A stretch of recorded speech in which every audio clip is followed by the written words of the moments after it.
The session. Really happy to have Sitan Chen from UC Berkeley and Harvard talk about the complexity. Great. Thanks for the introduction, and thanks for the invitation to speak at this great event. You know, as a computer scientist with fairly minimal physics background, it's been pretty humbling to attend these talks, and I've really learned a lot.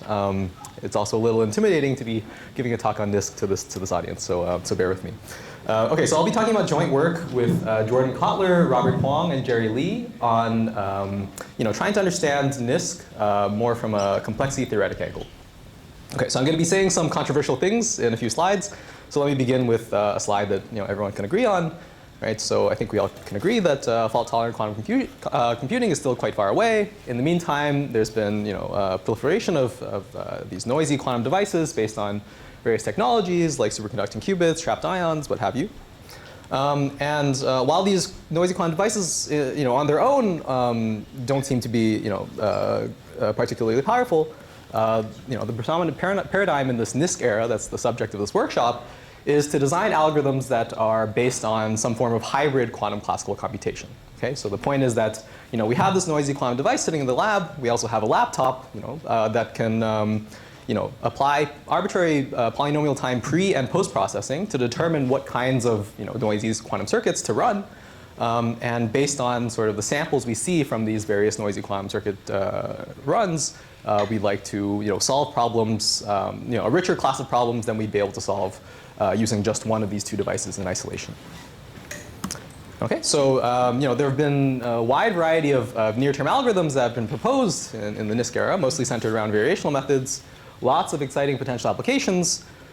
In this talk, we're going to take sort of a slightly different tack. So instead of focusing on any particular algorithmic paradigm, we're going to ask, what is the inherent computational power that's captured by the class of all NISQ algorithms? Okay, so we're really trying to phrase this question from a complexity theoretic angle and put forth some kind of definition for a complexity class corresponding to these NISQ algorithms that sits somewhere in between fully classical computation as captured by BPP and fault-tolerant quantum computation as captured by BQP.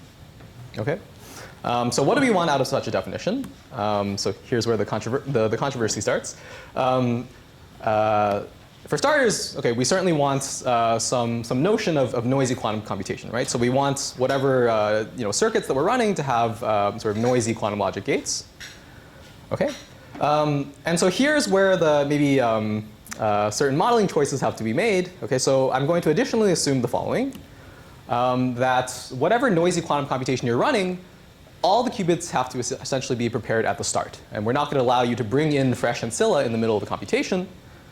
The intuition is that we only have some fixed number of qubits. All of these are going to accrue entropy during the computation, and we're not going to be able to sort of reset until the final measurement. Okay, and then the third constraint, equally controversial, is that we're going to assume that we can only make sort of a single noisy measurement at the end of the computation. In particular, we don't allow mid-circuit measurement.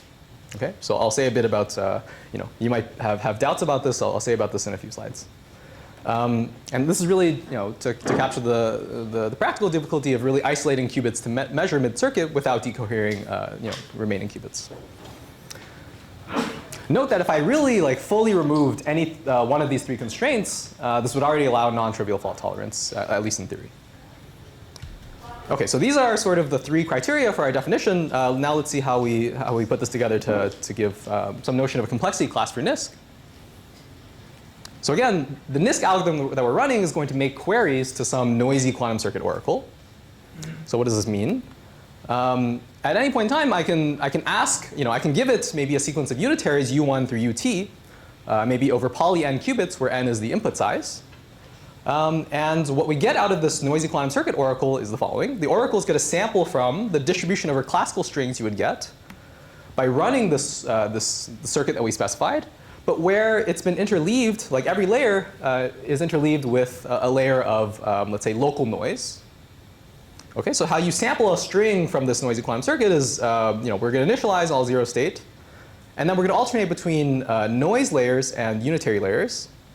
And in the final step, we're going to make a measurement of the computational basis. Okay, so this is some stylized notion of running some noisy quantum circuit that you can specify on your computer. So here, for simplicity, we're going to work with D. So what are these Ds? This is this local noise that we're going to impose. And we're going to assume that D here is single qubit depolarizing noise at some rate lambda. So lambda, when lambda is equal to 0, this is just noiseless computation.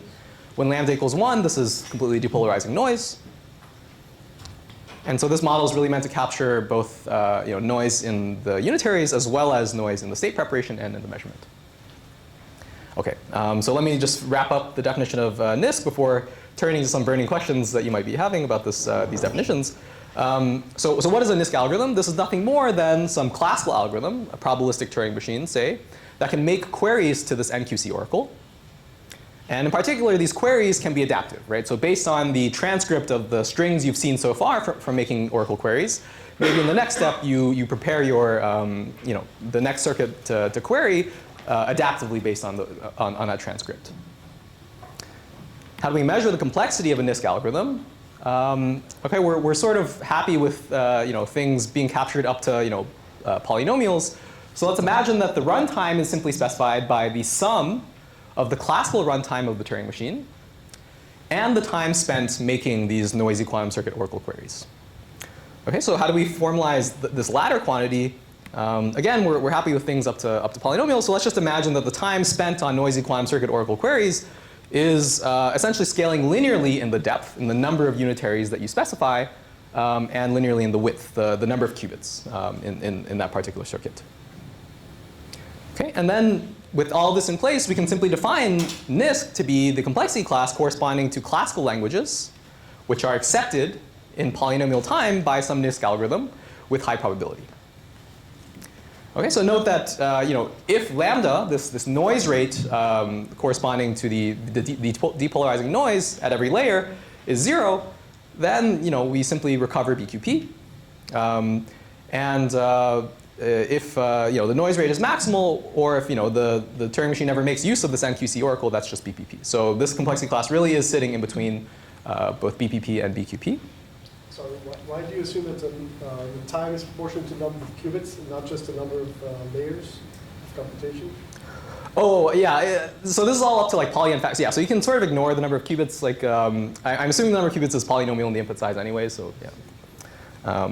Great. OK, so some questions you might have. So the first one I think is fine for this audience. So you might wonder, why isn't this just BQP by the threshold theorem? If the noise rate is sufficiently small, why can't I get fault-tolerant quantum computation? The point is that again, we're not allowing mid-circuit measurements or mid-circuit ancilla initialization. And at least one of these is needed in all known fault-tolerant schemes. OK, so this is fine. So here, let's turn to some of the more contentious points of this definition. You might be wondering, wait, can't current devices, many current devices already perform a small number of mid-circuit measurements?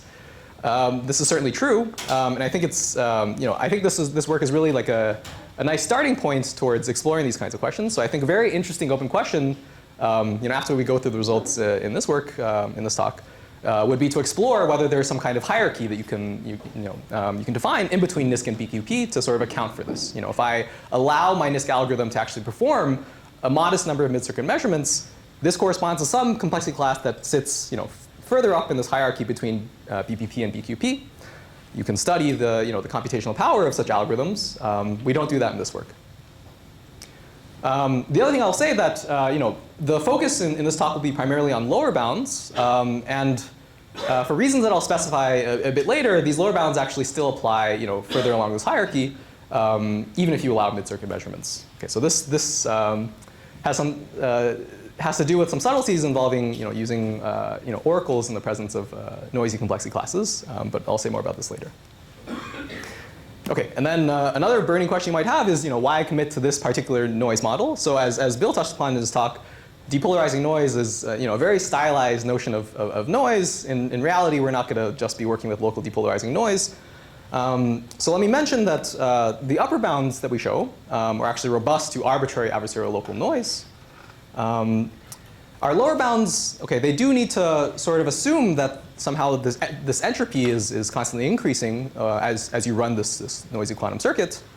And again, it's a very interesting open question. We don't shed any light on this, whether you can extend our lower bounds to hold in these more general noise models. But these are all modeling choices you can make.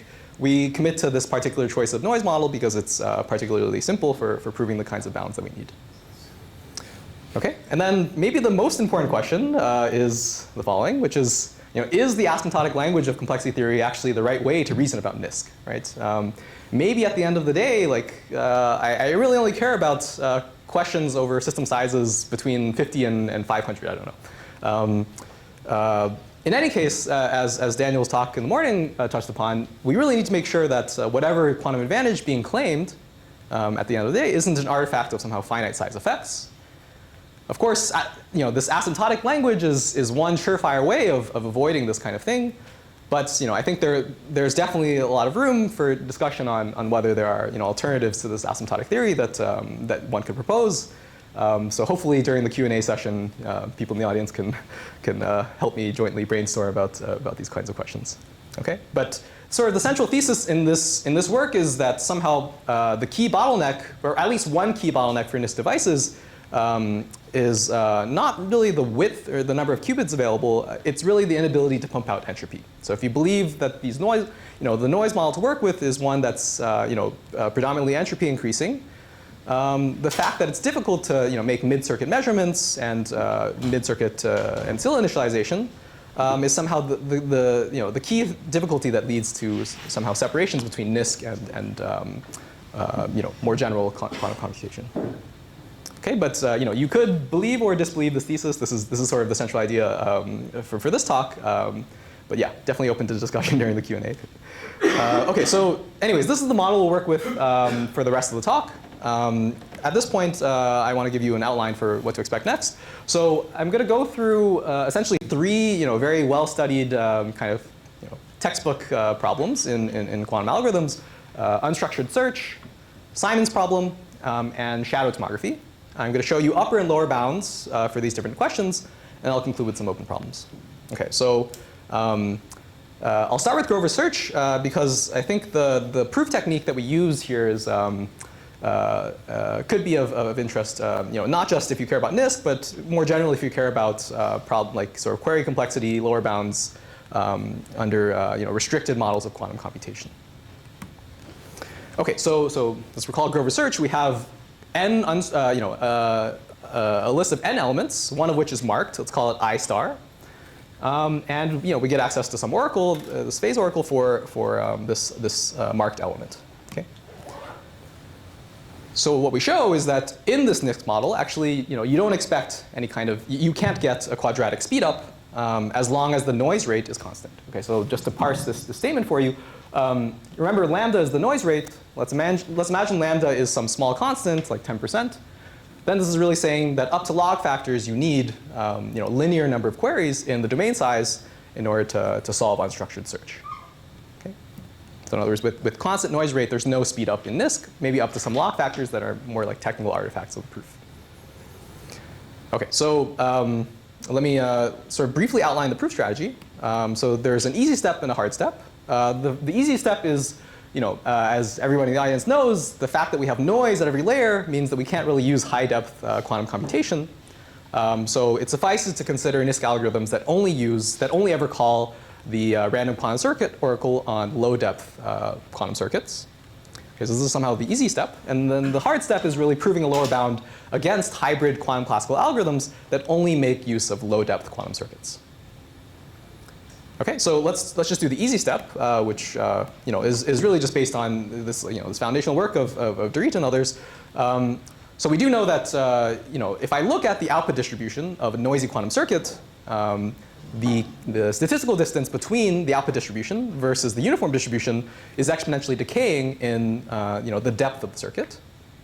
Okay, so of course if I run this circuit for longer than essentially logarithmic depth, at that point it's essentially statistically indistinguishable whether I'm running some interesting quantum circuit or if I'm just sampling from the uniform distribution. Okay, so any successful NISQ algorithm, you can simply take all the times that I call erroneously some high depth quantum circuit and just replace those with uniformly random samples.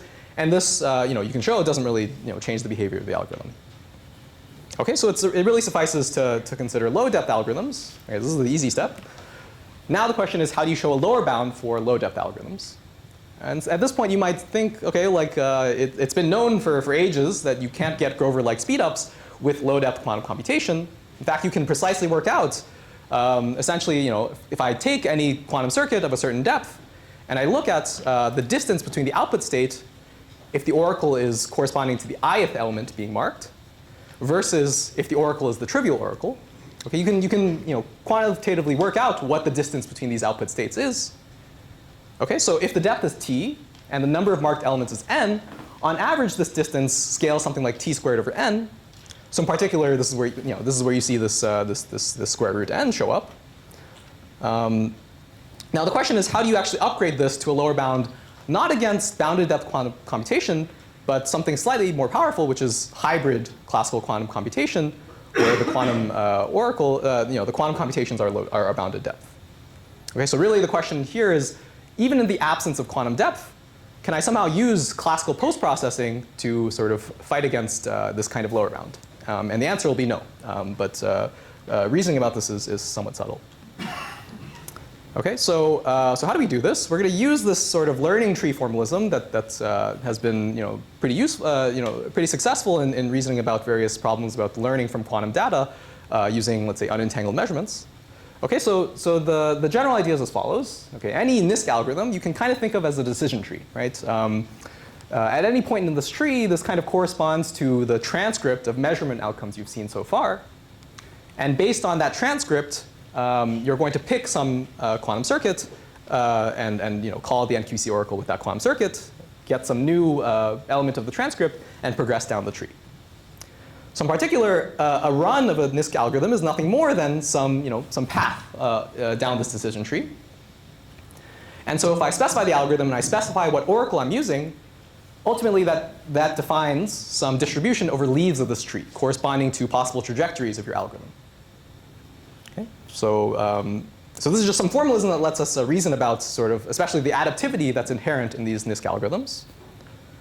Okay, so the next ingredient is simply to say, instead of showing a lower bound for finding the structured element, or the marked element, it actually suffices to show a lower bound for an easier question, which is even telling whether there is any marked element at all. So in particular, distinguishing between two situations, one where there is a marked element and one where the underlying oracle is just the identity.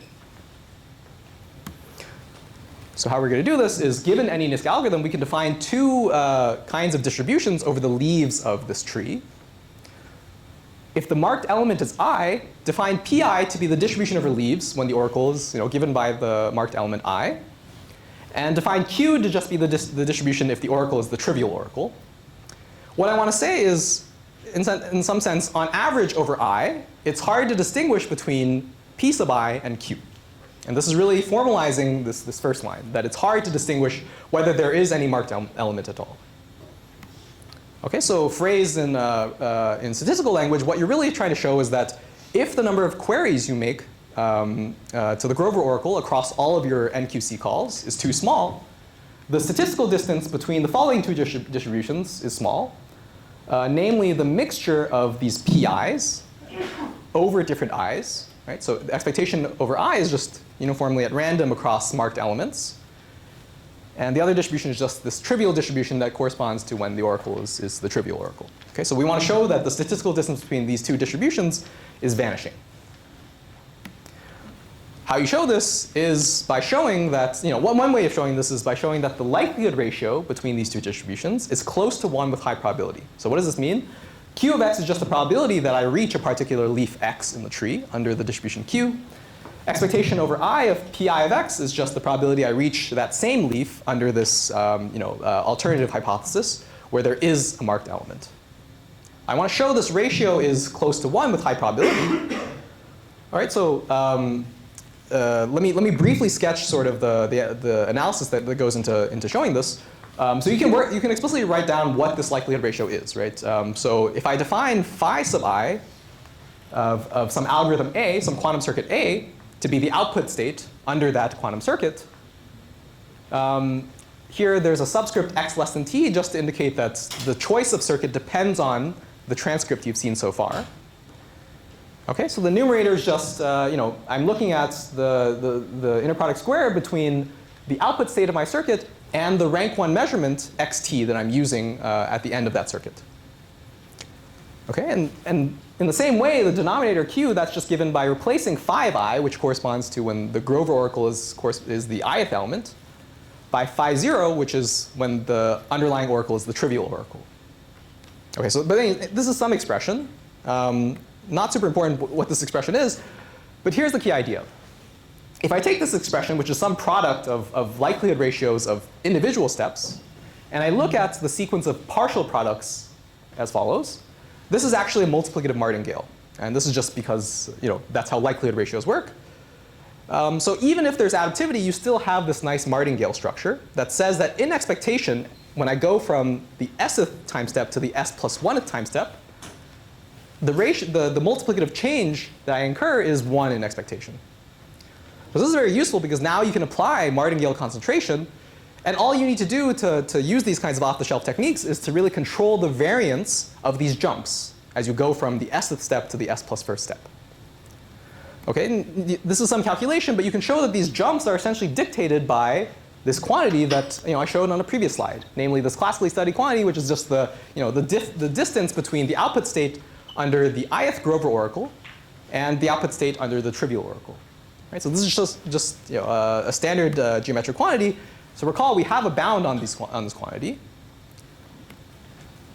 So if I just plug this bound into this martingale framework, this already tells me that in some sense, on average over Grover oracles, I, the multiplicative jumps have the right magnitude. They have essentially magnitude 1 plus or minus the depth over root n.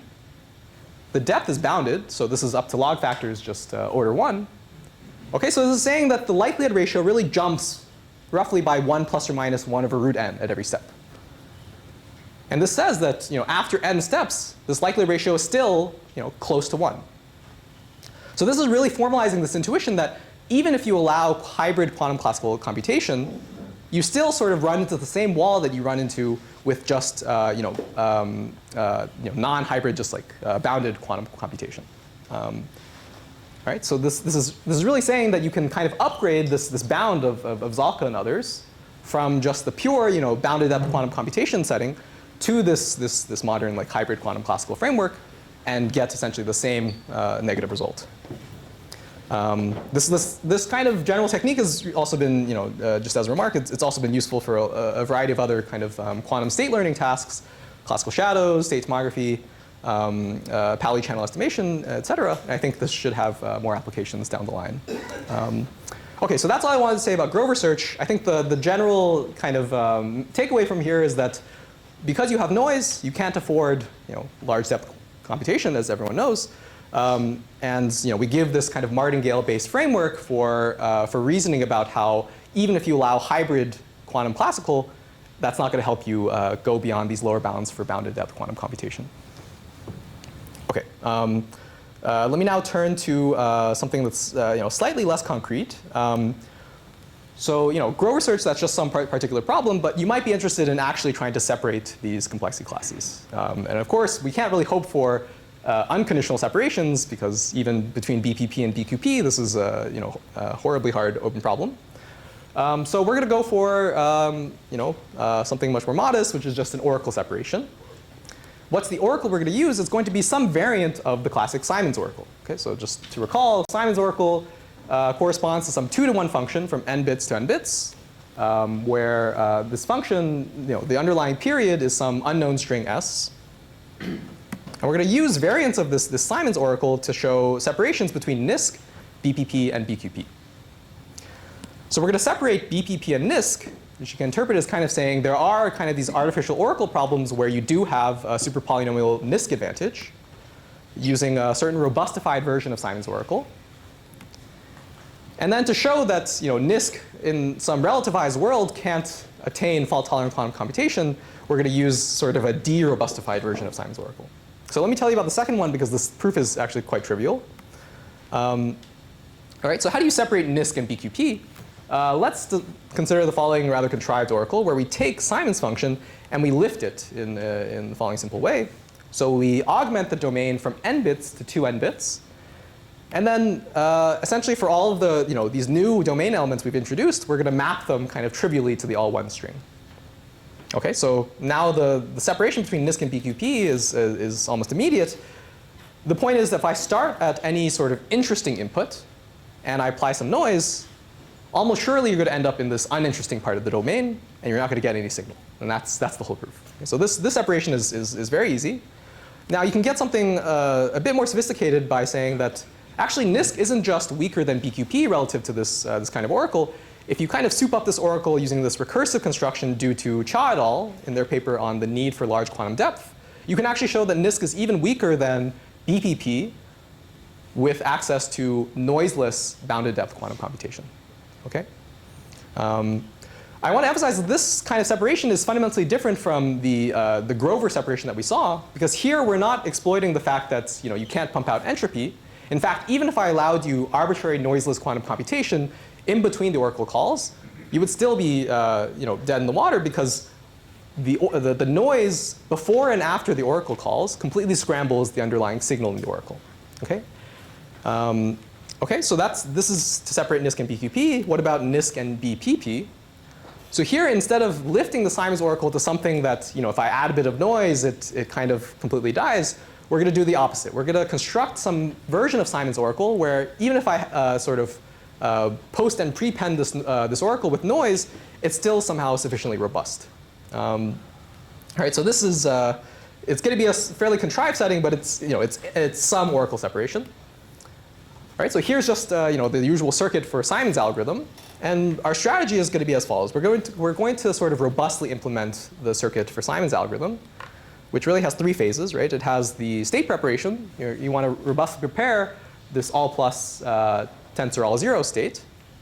Then you want to robustly apply some lifting of this oracle, and then finally you want to robustly apply Hadamard and measure the first n qubits. So how are we going to do this? I mean, all of the sort of technical meat just comes from the long line of work on fault-tolerant quantum computation. So how do you robustly do state preparation? Note that this is just a constant depth circuit. So I can simply throw the threshold theorem at this. Okay, I can prepare an approximate encoding of this all plus all zero state using just some polylog n depth blow up into a noisy quantum circuit. And the only catch is that this noisy quantum circuit needs to initialize qubits in the middle of computation. But this is fine, again, due to foundational work of Dorit and others. The point is that this kind of initialization of ancilla mid-circuit you can simulate at an exponential blow-up relative to the depth. Okay? But note that this depth is polylog. So exponential and polylog, that's still some quasi-poly size circuit, whereas the classical lower bound for Simon's is exponential. Okay, so there's still some significant gap, which is good enough for us. You can do the same thing for the third component of the Simon's oracle, which is the measurement part. So I won't go into details about this. And now what remains is to robustly implement this oracle, right? Note that because we're using this kind of recursive concatenation stuff from Dorit and Ben Orr's work, we're blowing the input size up from n to some m to the r times n, to some larger length. So now, how do I modify Simon's function? Now that the inputs kind of come in length m to the r times n, I'm going to somehow just do a sort of duplicating trick.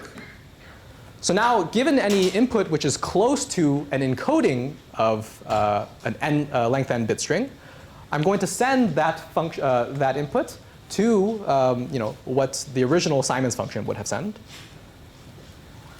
And because the output space is actually m to the r times n dimensional now, I'm just going to duplicate this m to the r times. Okay, so it's some straightforward lifting of Simon's oracle. Okay, and you can track the propagation of errors in this construction, but ultimately, at the end of the day, you get a quasi-poly time NISQ algorithm in contrast to the exponential lower bound. And so by padding, this actually yields the desired oracle separation between BPP and NISQ. Okay, but this is an oracle that can be used to separate. It's definitely an interesting open question to get more less contrived oracle separations between these classes. Okay, let me briefly talk about shadow tomography and conclude. This is instead of a sort of classical task, this is really a question about learning from quantum data. Okay, so in shadow tomography, we get access to a bunch of copies of some unknown state, and we like to estimate observable values of that state. Here, we're interested in, let's say, estimating absolute values of Pauli observables of the state. And what we show is that actually any NISQ algorithm for this task requires exponentially many copies of rho to learn this. Okay, so just so we're on the same page, what's the model? Instead of something like Simon's oracle, the oracle that we have in this case is a state oracle that's, given the current state of your system, if I pass it through this oracle, it's going to trace out the first n qubits and load in a fresh copy of this unknown state rho. Okay, so in this model, if I allow myself noiseless quantum computation, then you can actually even do this using a hybrid quantum classical algorithm where the quantum part is bounded depth and noiseless in just O of n copies of the underlying state. In linear number of copies, you can solve this problem if you don't have noise. But somehow with noise, you get this exponential slowdown. And the slowdown is actually, this lower bound is actually tight. So there's work of Robert Huang and others that shows that even in more challenging noise models, you can actually get an algorithm that achieves this 1 minus lambda to the negative n scaling. And let me also mention that this particular task was used in this work that was mentioned by Daniel in the morning, where we essentially wanted to solve this Pauli estimation problem. So here in this slide, you can see in this figure you can see that classically, in some sense, you have an exponential lower bound, whereas quantumly you have this much more benign scaling in sample complexity. So even though there somehow is an exponential lower bound in the presence of noise, at least at intermediate system sizes, you can see a marked advantage. Okay, so let me skip this. Okay. One observation due to Dorit is that actually factoring is, what are interesting algorithms, algorithmic problems where you could hope to get an interesting NISQ algorithm? Factoring is actually one nice candidate. It turns out that you can, anyways, you can do this in essentially quasi-polynomial time in this NISQ model. Now you might wonder, maybe this doesn't fully capture maybe our NISQ complexity class then doesn't fully capture the difficulty of implementing these kinds of algorithms in practice. One counterpoint could be that, if you restrict your attention to NISQ algorithms where the gates are actually geometrically local, this is a point that we haven't really touched on in this work, then it's no longer clear whether this inclusion holds. But this is only one part of the story. Okay, let me just conclude with some open questions. Ideally, we'd like more natural oracle separations between BPP, NISQ, and PQP. Incorporate spatial constraints, like I mentioned. Study this hierarchy between NISQ and PQP, where you allow an intermediate amount of mid-circuit measurements, et cetera. The question I'd like to discuss during the brief Q&A is, could there be other definitions of NISQ? So thanks a lot for listening.